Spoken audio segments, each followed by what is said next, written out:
गुन्हा हा आहे का की थोरातांनी पोस्टमॉर्टेम केलं, थोरातांनी पोस्टमॉर्टेम मध्ये काही चुका केल्या का, त्याच्याबद्दल आपण बोललेले नाहीयेत. बघा तुम्ही असं म्हणताय हॉटेल पियुष इन हे अंबाजोगाईतलं हॉटेल कुणाचं आहे. मला अशी माहिती मिळाली की डॉक्टर अशोक थोरात यांचा आहे. प्रश्न तुम्हीच विचारता आणि नंतर म्हणता की तुम्हाला ते मिळालंय. ते सिव्हिल सर्जन आहेत, ह्याची चौकशी व्हायला हवी. आता त्या हॉटेलची चौकशी व्हायला हवी. संतोष देशमुख यांचं शवविच्छेदन झालं, त्यांच्याच खाली संतोष देशमुख यांचं शवविच्छेदन झालं. वाल्मिक कराड यांना 2दा रुग्णालयात आणण्यात आलं. 11 रुग्णांना बाहेर काढून एका ठणठणीत गुन्हेगाराला आयसीयू मध्ये ठेवण्यात आलं.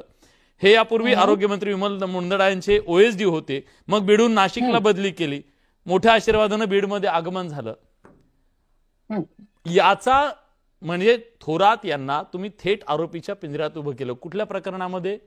तर संतोष देशमुख हत्या प्रकरणामध्ये. बरोबर, मेसेज तोच गेला. संतोष देशमुख हत्या प्रकरणामध्ये थोरातांना आरोपीच्या पिंजऱ्यात उभं करण्यामागचं नेमकं कारण काहीतरी पुरावा असेल ना.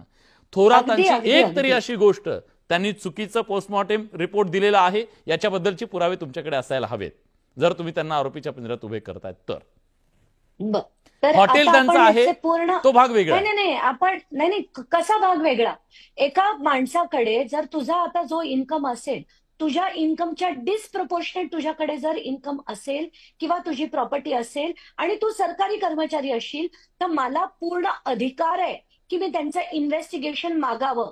जर ते अधिकारी आहेत आणि आज सरकारी अधिकारी आहेत, तर त्यांच्या पदाला जो पगार मिळतो त्या पगाराच्या डिस्प्रपोर्शनेट त्यांचे, जर ते प्रायव्हेट नाही आहेत, ते सरकारमध्ये आहेत, तर असं असताना सिव्हिल सर्जनचा पगार किती आणि त्यांनी मिळवलेली त्यांची मिळकत किती आणि त्याच्यावर जबाबदारी कुणाची आहे? आता मी त्याची चौकशी व्हावी असंच लिहिलेलं आहे त्याच्यात. आता पुढे माझं पूर्ण उत्तर आता ऐकून घे. त्याची सुरुवात मी कशी केली. मला जेव्हा ही माहिती मिळाली की पियुष इन नावाचं हॉटेल आहे, तर मी अंबाजोगाईला फोन करून की बाबा त्या हॉटेलमध्ये जे जे आहेत मला त्याचे पिक्चर्स पाठवा. पिक्चर्स आले, फोटो आले. अगदी पहिल्या एंट्रन्स वरनं समोरच त्यांचा जो फोटो आहे तो पंकजा मुंडे बरोबरचा आहे. मग त्यांची बाकीची माहिती काढली की यांच्यावर आधीचे 3 FIR आहेत आणि त्यांच्या विरुद्धचा एक अतिशय गंभीर, अतिशय वाईट असा FIR जो होता, त्याच्यावर हायकोर्टच नाही सुप्रीम कोर्टने सुद्धा तो फायनल केलाय आणि त्याचा पूर्ण डिटेल अभ्यास मी केला. त्यानंतर हे जेव्हा सिव्हिल सर्जन इथे होते, त्याच्यात त्यांनी पैसे मिळवले होते. त्याच्या आधी सुद्धा ते एक OSD होते विमल मुंदडा नावाच्या हेल्थ मिनिस्टरचे, आणि त्याच्यानंतर त्यांच्याकडे असू शकतात ना ते. त्याच्यात मी कुठे नाही म्हणते OSD कोणी असू शकतं, सरकारी अधिकारी नाही म्हणते. नाही, मी कुठे नाही म्हटले. मी सिस्टमॅटिकली म्हणतेय की ते तिथे अधिकारी होते. संतोष देशमुख हत्ये प्रकरणात त्यांचा आरोपीच्या पिंजऱ्यात उभं करण्याचा दोष काय सांगा? आज तो अजेंडा आहे का मला एक्सप्लेन करू द्यायचा? तो अजेंडा नाही ताई. तुम्ही जनतेला प्रश्न विचारता, तुम्हाला विचारायचा नाही का? ही जी शंका येते ती का आणि कुठून येते? हे काय नवीन सुरू झालं महाराष्ट्रामध्ये की आम्हाला कोणी प्रश्न विचारायचा नाही? इथं गेस्ट येणारे म्हणतात तो आमच्या समोर नको, तो आमच्या समोर नको. प्रश्न विचारावे लागतील ना आपण एकमेकांना, की एखादी गोष्ट चुकीची जात असेल तर.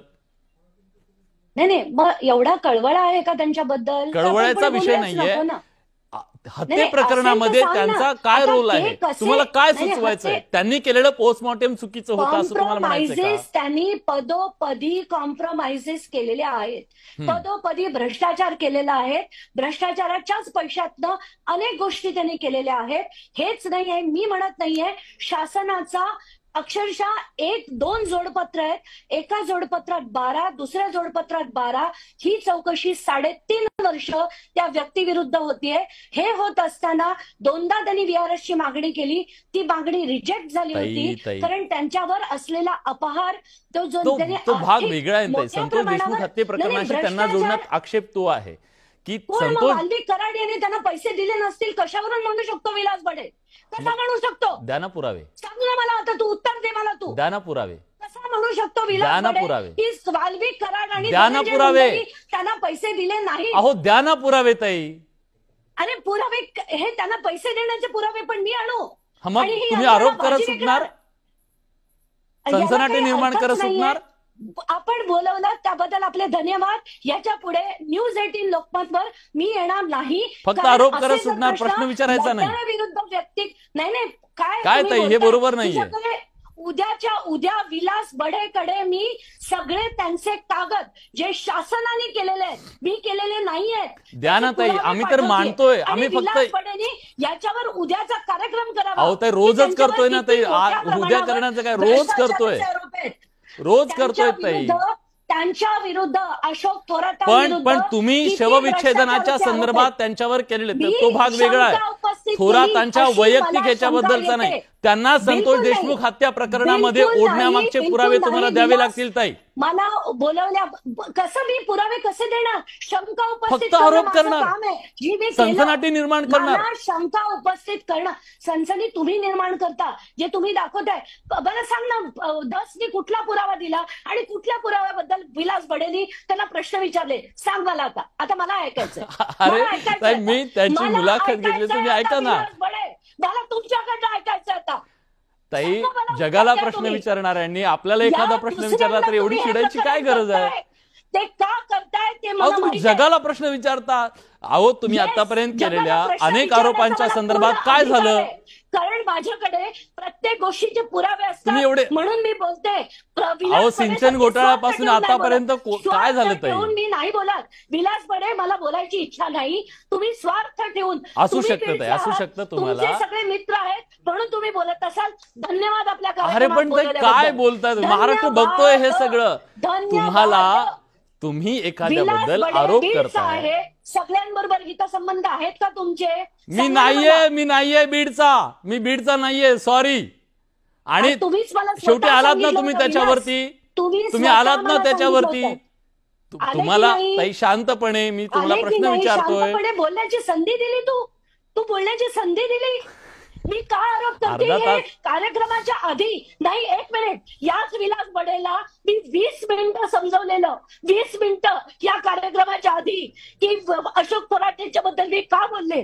तेव्हा मला प्रश्न विलास बडे का नाही विचारले? आता तो मला कार्यक्रमावर का विचारतोय? मला कळतं रे बाबा, तुम्ही सगळेजण काय आहात आणि काय चीज आहात. नको बोलायला आपण याच्यावर. आणि बास झालं. हे कार्यक्रमाच्या आधी तुम्हाला प्रश्न विचारू नव्हता शकत? जाऊ दे, त्रास करून घेऊ नका ताई. 20 मिनिटं आपण बोललो. ताई, सामाजिक क्षेत्रात 32 मिनिटं सामाजिक क्षेत्रात काम करत असताना तुम्ही या महाराष्ट्राला, मी बोलतो ताई, 1 मिनिट. तुम्ही या महाराष्ट्राला सांगितलं 116 मर्डर झालेत बीडमध्ये. 116 मर्डर झाले सांगितलं. ज्याच्यात भिकारी लोक होते त्याचे सनसनाटी निर्माण केली. तुम्ही सांगितलं की हे सगळे आरोपी मारून टाकलेले आहेत. मी नाही केली. मी त्या तुम्ही ट्विट केलंय की 3 लोकांनी 3 आरोपींचा मर्डर केलाय. सुदर्शन घुलेचं सगळ्यांचा मर्डर केलाय. तुम्ही महाराष्ट्राला सांगितलं, सनसनाटी निर्माण केली. किती सनसनाटी निर्माण केल्या? लोकमतनी केली.